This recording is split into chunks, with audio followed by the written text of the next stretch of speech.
1.2 class 11th के sets के बारे में करेंगे। इस एक्सरसाइज से करने से पहले हमने basic of equal sets, finite sets और नॉन फिनिट सेट्स और नल सेट के बारे में बताया है। आप उस वीडियो को जरूर जाके देखें तो आपको ये चैप्टर समझने में ज़्यादा दिक्कत नहीं होगी। ठीक है बच्चों, तो शुरू करते हैं। एक्सरसाइज 1 का क्वेश्चन 1 है, which of the following are example of the null set. बताना है कि इसमें से जो एग्जाम्पल्स है कौन से नल सेट के हैं। तो हमने बच्चों कल बताया था कि नल सेट किसे कहते हैं। तो नल सेट उस सेट को कहते हैं जिसके अंदर एक भी एलिमेंट्स ना हो, एक भी एलिमेंट्स और एक भी फाई हो जिसके अंदर।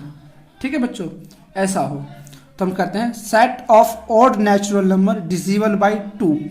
तो ऑड नेचुरल नंबर किसे कहते हैं बच्चों, पहले इसे समझते हैं। ऑड नेचुरल नंबर, तो ऑड नेचुरल नंबर होता है, नेचुरल नंबर जो 1 से शुरू होता है। तो ऑड नेचुरल नंबर होगा 1, 3, 5, 7, 9, 11, 13 ... तो ऐसी कोई सी संख्या है जो 2 से इससे कट जाए इसमें से? तो ये तो है ही नहीं, क्योंकि ऑड तो 2 से कटता ही नहीं है, ये तो नियम ही है। तो हम इसे लिख सकते हैं यस नल सेट। इसे क्या लिख सकते हैं? Yes null set. ठीक है बच्चों, सेकंड क्वेश्चन क्या कह रहा है, set of even prime number.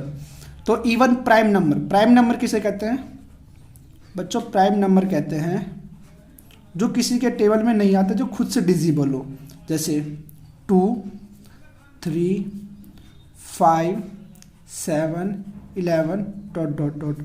तो बच्चों इसमें देखोगे कि जो 2 है वो इवन नंबर भी है और वो प्राइम नंबर भी है।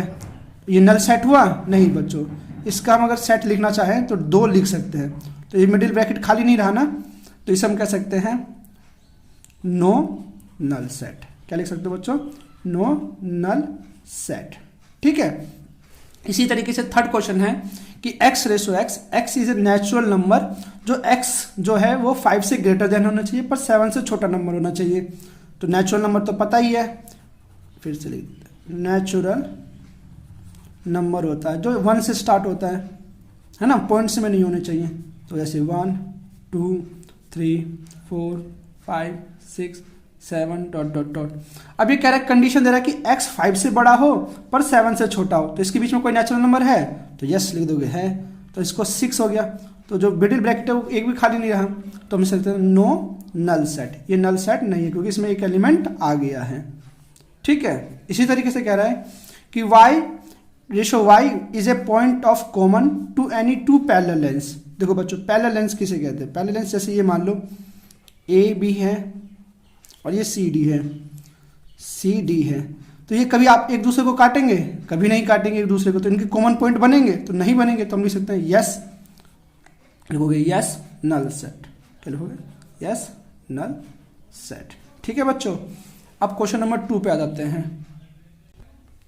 बच्चों क्वेश्चन नंबर 2 कह रहा है, which of the following sets are finite और इनफिनिट।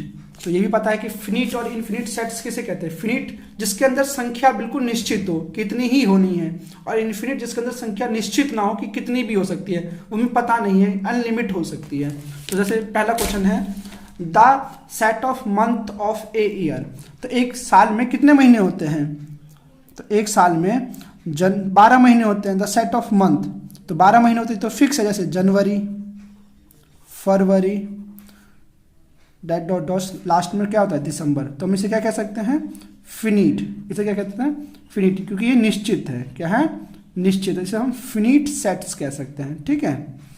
अब जैसे ये संख्या लास्ट सेकंड क्वेश्चन है कि 1, 2, 3 ...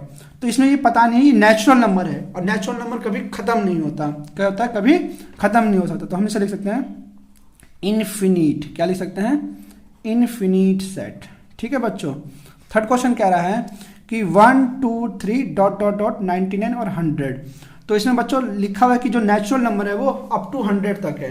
तो हम इसे क्या लिख सकते हैं?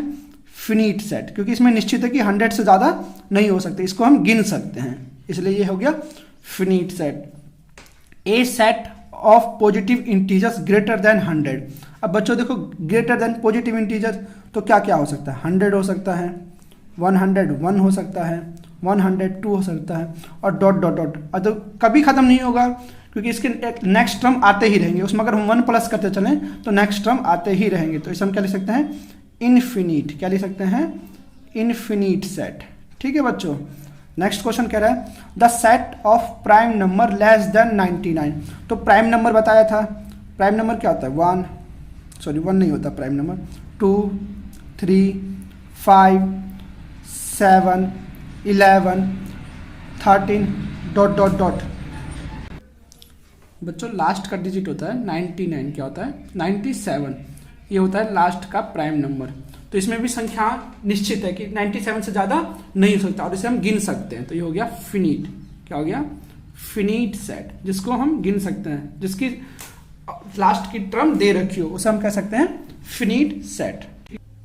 बच्चों थर्ड क्वेश्चन में भी हमें बताना है कि the sets of lines which are parallel set is the X axis, कि हमें बताना है कि ये फिनिट है या इनफिनिट अगर वो पैरेलल लाइन हो एक्स एक्सिस के। तो मान लो देखो ये लाइन होता है, अब एक्स एक्सिस के पैरेलल कैसे हो सकता है, मान लो यहाँ से लाइन जा रही हो, यहाँ से भी लाइन जा रही हो, तो इसके तो हम कितने भी लाइन बना सकते हैं ना।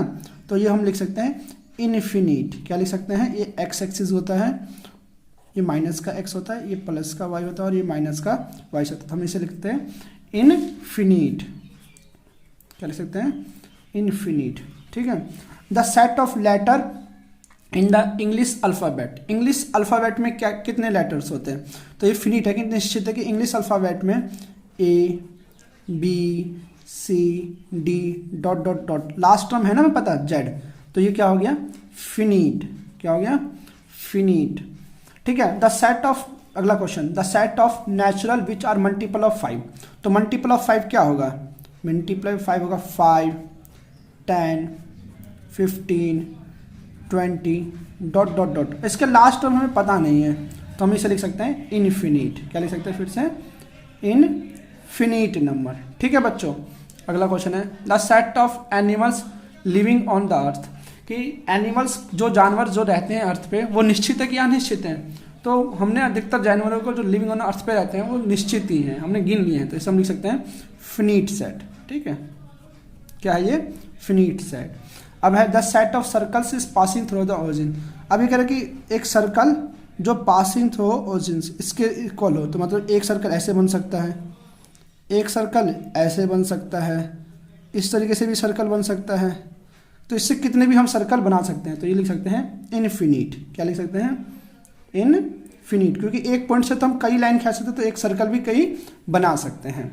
अच्छा बच्चों, क्वेश्चन नंबर 4 कह रहा है कि हमें बताओ कि ये एक ए और बी इक्वल सेट है कि नहीं है। तो हमने बताया था कि इक्वल सेट्स किसे कहते हैं, जो एलिमेंट्स ए में हो अगर वही एलिमेंट्स बी में हुए तो वो इक्वल सेट होंगे, नहीं तो नहीं होंगे। जैसे आप देखो, देखते हैं क्वेश्चन नंबर 4 का फर्स्ट, कि ए इसके अंदर है, बी इसके अंदर है बच्चों, सी इसके अंदर है बच्चों, डी इसके अंदर है। तो हम लिख सकते हैं कि जो ए सेट है वो इक्वल है बी सेट के।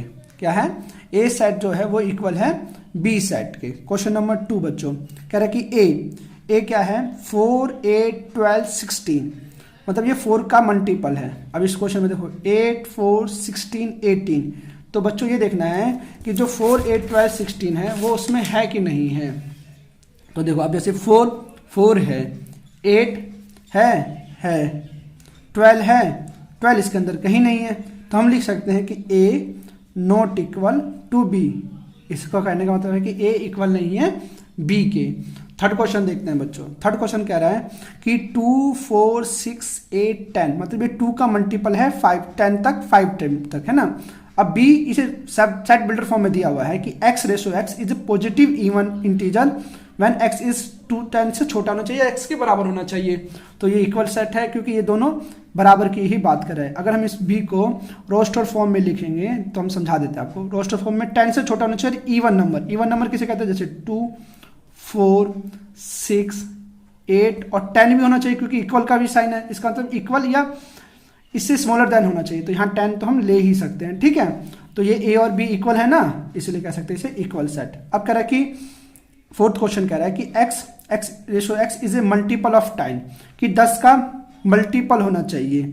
और यहाँ 10 का टेबल दे रखा है 10 15 20 25 30, तो जो 15 है वो 10 का मल्टीपल है नहीं है, तो हम इसे लिख सकते हो। इसका एक को अगर हम रोस्टर फॉर्म में लिखें तो ऐसे लिख सकते हो 10 20 30 40 ... अब देखो 10 इसमें है 15 इसमें है पर इसमें नहीं है, तो हम इसे लिख सकते हैं कि ए नॉट इक्वल टू बी। ठीक है बच्चों। क्वेश्चन नंबर 5 कह रहा है कि are the following pairs of sets equal. हमें इसमें ही बताना है कि जो ये पेयर्स हैं वो इक्वल हैं कि नहीं है। क्वेश्चन नंबर 5 4 की तरह ही है। अब हमें ए में दे रखा है 2 3 और बी कह रहा है कि x ratio x is the solution of x square plus 5x plus 6 बराबर 0। तो अब देखोगे इसमें x की वैल्यू तो नहीं दे रही है पर x के फैक्टर निकालने पड़ेंगे जो हमने 10th क्लास में किया था। तो इसके फैक्टर करने के लिए क्या कर सकते हैं, बहुत सिंपल है, x square plus 5x plus 6 बराबर 0। तो हम इसमें क्या करते थे, 6 के फैक्टर्स करते थे जो 5 के बराबर हो, तो हम ऐसे लिखते थे 6 का एलसीएम निकाल लेते थे, जैसे 2 इंटू 3 3 इंटू 1, तो इसे 2 प्लस 3 लिख सकते हैं ना। तो हम इसे x square plus 3 plus 2 into x plus 6 बराबर 0 लिख सकते हो। अब इसे हम ऐसे भी लिख सकते हैं, एक्स स्क्वायर प्लस का 3x प्लस का 2x प्लस का 6 बराबर 0। तो इन दोनों में अगर कॉमन निकालें तो x प्लस 3 x कॉमन निकल जाएगा और इन दोनों में 2 कॉमन निकल जाएगा तो x प्लस 3 यहाँ भी हो जाएगा। तो एक बार हो जाएगा x प्लस 3 बराबर 0 और एक बार हो जाएगा x प्लस 2 बराबर 0। तो x की वैल्यू आएगी माइनस का 3 और x की वैल्यू आएगी माइनस का 2। तो ये इक्वल है इसके इक्वल नहीं है। तो हम लिख सकते हैं कि जो ए सेट है वो नॉट इक्वल है बी के। ठीक है बच्चों, समझ में आया ना आपको ये वाला क्वेश्चन। ठीक है, अगला करते हैं। X is a letter in the word of follow और यहाँ है वॉल्व। अब देखो इसमें करने के लिए हमें एफ चाहिए, एफ इसके अंदर है, ओ इसके अंदर है, एल इसके अंदर है, फिर एल है, ओ है, डब्लू है। तो दोनों जो सेट्स ए में है वही सेट्स बी में है। हमने बताया था कि जो एलिमेंट्स 2 बार है उसका एक ही बार गिना जाता है सेट्स के अंदर, अगर वो है तो वो है ही सेट। ठीक है, तो हम लिख सकते हैं कि जो ए सेट है वो बी के इक्वल है। अब लास्ट 6 क्वेश्चन पे चलते हैं। 6 क्वेश्चन में मैं बता, तो बच्चों 6th क्वेश्चन कह रहा है कि इस तरीके, बच्चों 6th क्वेश्चन कह रहा है from the sets given below select equal sets. इसमें उसे बताना है कि इक्वल सेट्स कौन से होते हैं। अब देखो इसको कैसे करना है।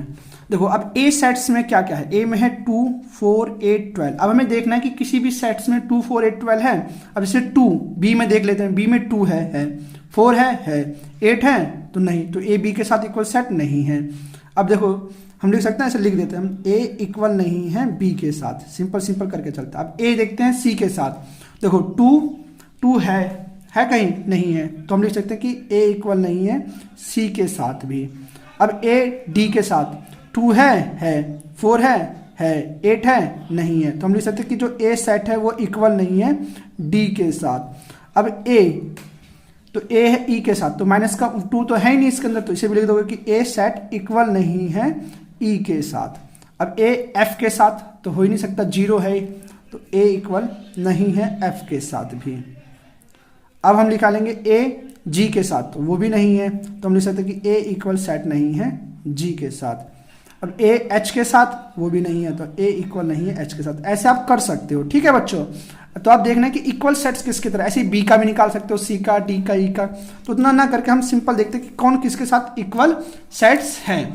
तो हम देख रहे हैं कि जो ई सेट है माइनस का 1 प्लस का 1 वो जी में भी है, तो हम लिख सकते हैं कि जो ई सेट्स, हमें तो इक्वल सेट्स के बारे में पूछा है, तो ई सेट्स इक्वल है जी सेट्स के साथ। और जो बी में है देखो 1 है 2 है 2 है 3 है 4 है 4 है, तो हम लिख सकते हैं कि जो बी सेट है वो इक्वल है डी के साथ। और कोई सेट्स हमें इक्वल नहीं दिखाई दे रहे हैं, तो हम लिख सकते हैं कि यही दोनों सेट्स जो हैं वो इक्वल सेट्स हैं, बाकी सब अनइक्वल सेट्स हैं। ठीक है बच्चों।